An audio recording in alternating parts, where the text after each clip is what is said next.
It is December 7th, Saturday. You are watching another episode of You Don't Watch Sports right here on the Feo Grande YouTube network. I am Bill Smith, and I am joined as always by the man, the myth, the legend, Feo Grande himself, Omari Ellis. Omari, how was that sports week? It was a sports week. That's right. We got some stuff going on in all the sports going at the moment. NBA, NFL, NHL. Some teams have been eliminated from contention. We'll talk about it. It's been a week. Yeah. All right, we're going to talk about it because we cover those three topics here on You Don't Watch Sports, just to sprinkle a little bit of sports information into your casual conversation as we are your guiding light through the sea that is sports talk. Topic number one, as we always do in this time of year, we're going to stick with the NFL. Omari, run it through for us. Speaking of running through, great segue into the first topic there. Saquon Barkley, we talked about him, MVP candidate. It's time to give it to someone other than a quarterback, right? Well, he's making that argument because he is on pace to break Eric Dickerson's record this season if he continues the way he's been going. And just for frame of reference, I got it right here. Barkley has 1,499 rushing yards, so 1,500 rushing yards through 12 games this season. And that puts him on pace to be at 2,124 yards in a 17-game season. The NFL record is 2,105. So right now, by Eric Dickerson. LA Ram in 1984 in a 16-game season. So still crazy, but we do have an extra game, but hey, 2,100 yards is 2,100 yards. And with him having I'm going to say a minimum 250-yard game on the docket for tomorrow, because he goes... Why do you call that? He is going against the Carolina Panthers. Now, it's not just me exaggerating saying that this is a bad team and that's what's happening. There was a $3.5 million bet made this past week on this game for the Eagles to win by somebody. He would only get 40-something thousand because they were already plus 600 something in it. He would only get 40,000, but he bet $3.5 million that the Eagles are winning on Sunday. And this has changed the odds because I had to look at it. The wager money on that is now at negative 700 odds for the Eagles. Yeah, he would get 400. Oh, sorry. He wouldn't get 40,000. He'd get 442,000. So the line is now Philadelphia at minus 870.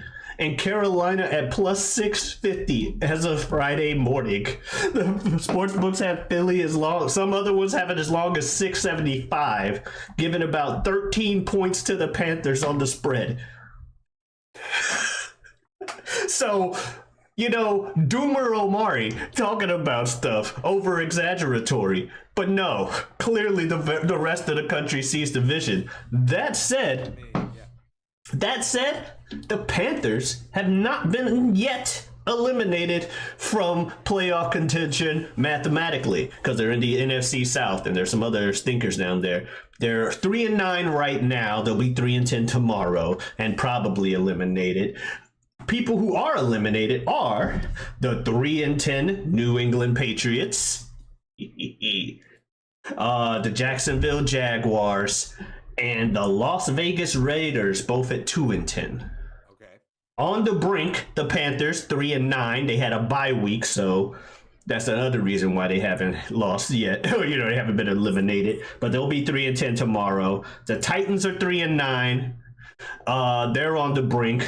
They're in the same division as the Jaguars. So, and they had the bye week. The Jets, when you're a Jet.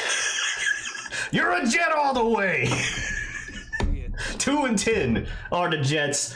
Oh, sorry, 2-9. That's why they're not eliminated yet. That bye week gives them one less loss than the Patriots. So they're not yet mathematically eliminated. And the New York Giants at 2-10, somehow, because the NFC is the NFC, are not mathematically eliminated just yet.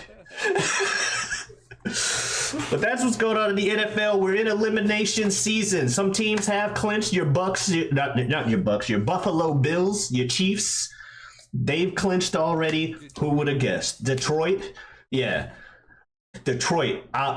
Defensive woes on defensive woes on those Detroit team, and I don't mean as in the way they play. I mean the fact that they keep filling up that defensive roster with injuries. We talked about Aiden Hutchinson as the biggest name, but every week it's like one or two more. They're just, and they still only lost like one game this season. Fighting the kneecaps. Let's go, MCDC. We're going to move on to topic number 2. It is still the NBA Emirates Cup, and we are down to the quarterfinals. Omari, we have had eliminations, and we're gonna break down here on the west side of things. You have your number 1 seed, the Oklahoma City Thunder, going up against the Dallas Mavericks at number 4, and then you have on the 2 seed the Houston Rockets going against the number 3 seed, the Golden State Warriors. On the East, you have the Milwaukee Bucks coming in at the number 1 seed up against the Orlando Magic for the 4th seed. New York Knicks at the 2 seed going up against the Atlanta Hawks in the 3 seed. So I know you and I, you have been talking Golden State Warriors since the beginning here. And at some point, I mentioned the Orlando Magic, and everyone else I was writing has been officially. Yeah, because you had the Cavs, I had the Lakers. Both are gone by now, but we both had another team just in case, and mine was Warriors. Yours, I believe, was Magic as of the last time we talked about this. Right. So we all still have horses in the race, but what do you think? What do you think's going down here on the NBA Emirates Cup, and what any thoughts from the elimination pool? I'm sad that always sad when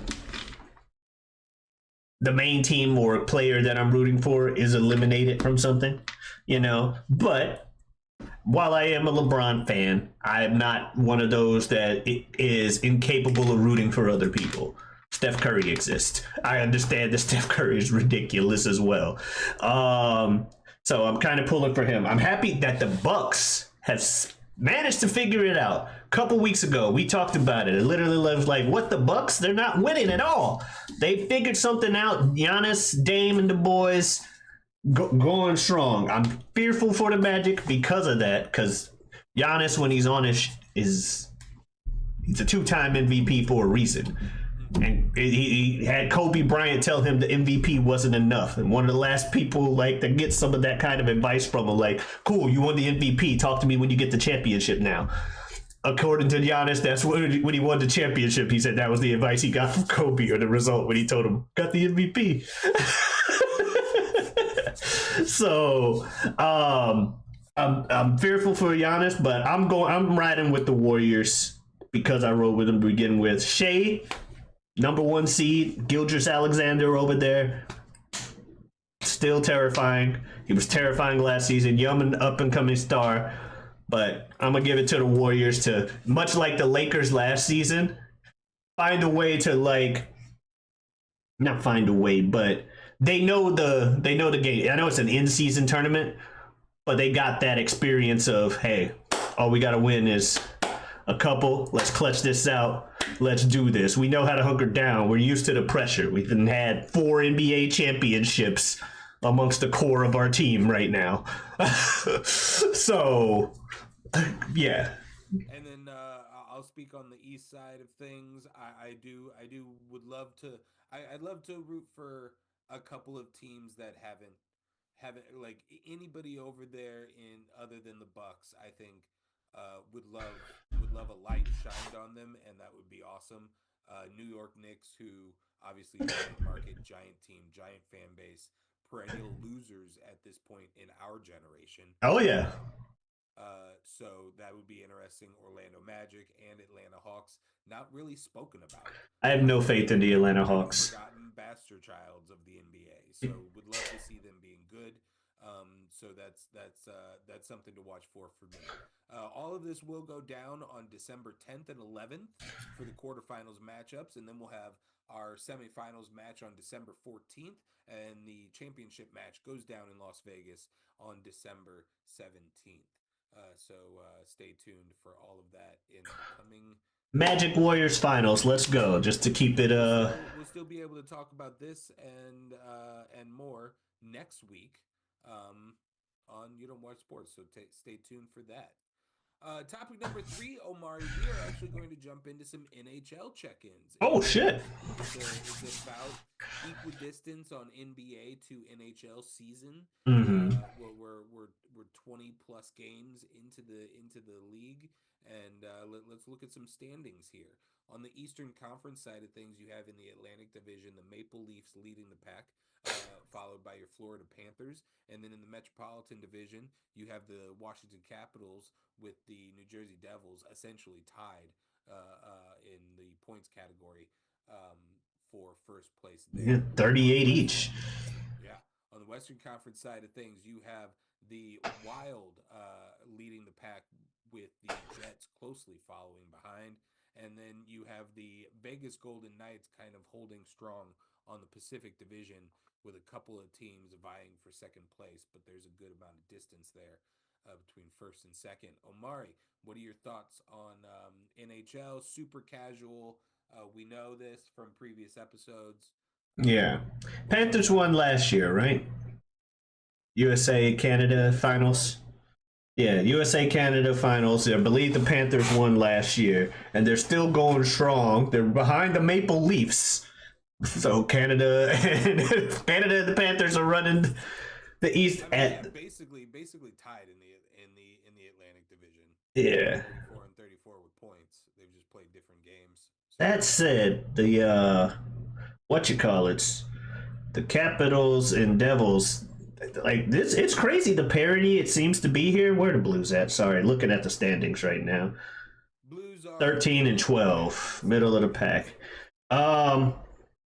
I'm pulling for the same teams I usually pull for, St. Louis, but realistically, I'm pulling for St. Louis. I'll be happy if they make it, but I don't have any faith in them doing it based off of the last couple seasons that I've seen. Casual hockey fan.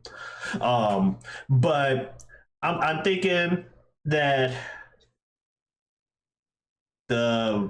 from what I can see here, I think we're still going to end up with a lot of the same strong people from last season. So your Golden Knights are probably going to be playoffs, as well as your Panthers. It wasn't the Expos. That's baseball.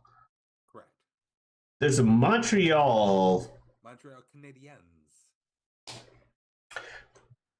The Montreal Canadiens. Were they the team that was in the thing last year? I'm not sure. Or was it Edmonton? I think it was Oilers and Maple Leafs. Edmonton, yeah. Pretty deep into the playoffs. Yeah, I think we're gonna see a lot of the same heads. If I want to pick just a blind pick of someone to just surprise people this season, I'm gonna say let me see both sides. Oh, God, zoom in. Life. All right, I'm gonna say that the fucking not Flyers. That's the lame one. Fuck it, let's go Utah Hockey Club, because it exists and I think it's silly. I want the Utah Hockey Club to go. We talked all about the Washington football team, but we don't talk about the Utah hockey team. Yes, we're going Utah hockey team.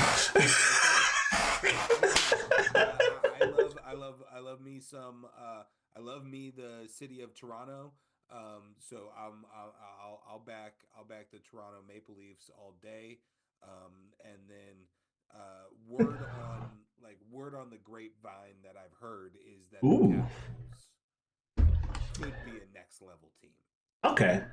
I thought Capitals, but I wanted to say along with the Devils are currently tied for points leads. No, the Minnesota Wild has that. But in the Eastern Conference, they are tied for the points lead. And yeah, I've just heard that they could potentially be a special team.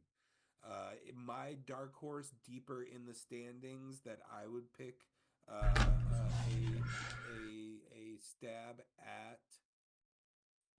Let's go. You know what? Let's go with the St. Louis Blues. I'll root for my hometown team. Okay. Like some other people on this show. I'll be happy if they win. Hey, all I know is what was it, 27 seasons straight to the playoffs and not a single Stanley Cup appearance during that. And they're the Buffalo Bills of hockey. I think they did 3 or 4 Stanley Cup appearances in a row. Way back. And Man, when you're the Bills and the Cubs of a sport, damn. That's good. You don't watch sports, where we jump into 3 sports topics each week right here on Saturdays live. You can tune in, join in on the chat, and talk sports with us. Let us know in the comments below who or what you think we should be talking about in the sports world, and we'll try and get it in there. If you like seeing us talk about random stuff, we also have a video and movie and media show called This Guy Hasn't Seen that comes out on Tuesdays, where we share things back and forth that one guy has seen, the other guy hasn't, kind of like a movie club, where the mission is to expand our individual movie horizons. We also talk about wrestling and other random draft items on a show called Mock Draft that comes out occasionally on Mondays, as well as an occasional podcast show on Wednesdays that when it does come back, it'll come back with some strength, like a good wrestling return. You're out with some injury time, and then you come back with fury and power and a leather jacket over a jean jacket and start spitting water. That's the Whatever We Want podcast with friend of the channel, Super Jazz. Super Jazz. Where else can they find you on the internet? You can also find me on Twitter and Twitch at Giotavi. That is GIOTAVI. Come on in, stop on by. Streaming every day, 240. You know what that means. Yeah. So we're gonna go ahead. Bill, you got anything else you want to say to folks? Clearly not. Thank you guys so much for watching. We'll see you next week. Adios.